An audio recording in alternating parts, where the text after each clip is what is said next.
Kumusta mga kamag-anak, mga kaibigan, mga kababayan?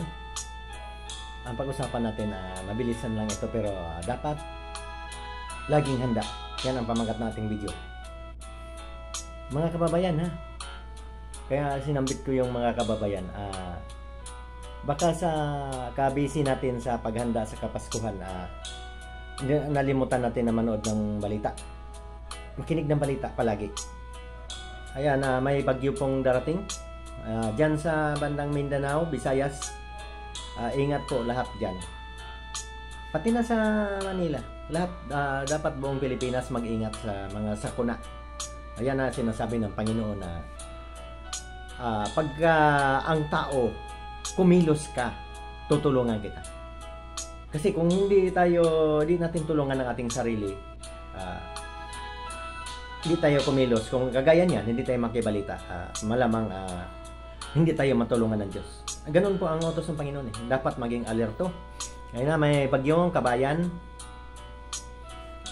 Bagamat mahina pa siya ngayon, pero sinasabi na may pag-asa na lumakas pa. Possibly na lumakas. Kaya pag-ingatan po yan. Kasi yun nga lang mga share line ng mga nakaraan. Kita nyo naman yung baha dyan sa Samar. Malamang. Basta, pag ganito kasing mga buwan, December, ang bagyo, nandyan na sa baba, mauna dyan sa Mindanao, papunta sa Visayas. At malalakas po yan. Ayon sa mga nakaraan, makikibalita kayo palagi. Ayan, kung hindi man talaga malakas ang hangin yan, kasi sa ngayon, mahina pa siya, yung dalang ulan yan. Yan, kaya pag-ingatan po natin palagi. At para ang ating pag-celebrate sa Kapaskuhan, masaya. Sakto yan eh.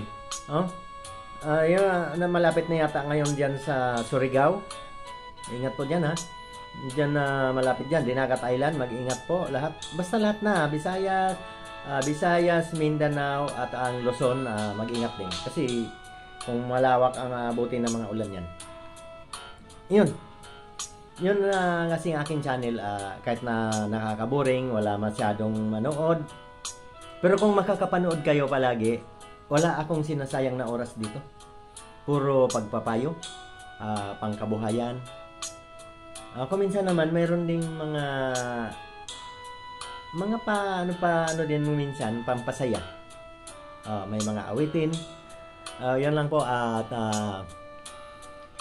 samantalain ko na pagkakataon ay Papasko, binabati ko ang lahat, mag-anak man o hindi, lahat na mga ka-Facebook, maraming salamat at unti-unti nyo na akong nakilala dito. Kahit man na hindi ako sumahod dito, okay na sa akin, basta masaya na ako na mayroong mga nanonood, makikinig at matututo sa aking channel. Kasi ang aking channel pagpapayo. Kapulutan ng aral. At saka yung mga awitin. Ayan, yan lang naman ako eh. At yung paggabay sa pamilya. Ang aking kwento na dati nagiging palaboy. At ngayon ay kahit papaano ay nakatayo. Dating taong grasa, naka-survive. Yun po, alam nyo naman ang aking mga kwento dyan sa Mindanao. At antay-antay lang ng mga nag-antay sa pag-uwi ko. Sana ipagkaloob ng Diyos. Hindi kasi ako basta-basta, lalo na yung mga matatanda dyan, gustong-gusto talaga umuwi ako. Hindi man ako basta-basta uwi na hindi kompleto. Kailangan pupuntahan lahat. Kasi ganun ako eh. Gusto ko pantay-pantay. Kung pupunta ako sa isang lugar lang, paano naman yung iba?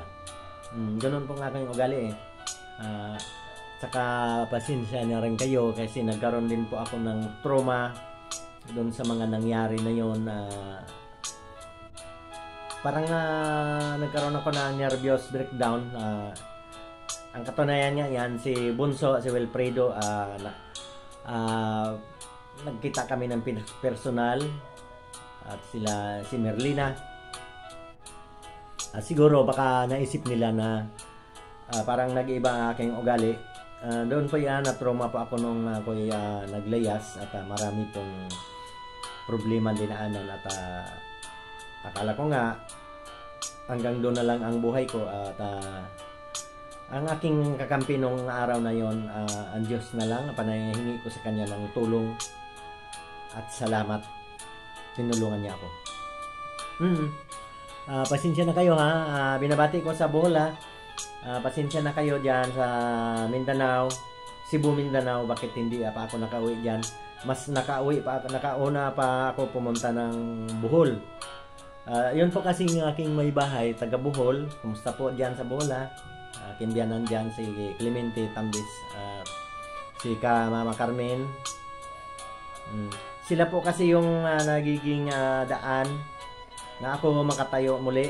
Kasi ako po nung mga araw na yon parang wala nang pag-asa. At nung nagkita kami ng aking may bahay, kaya po ang babait po nila, kaya po doon po nakauwi na po ako sa Bohol, sa aking lugar na aking may bahay.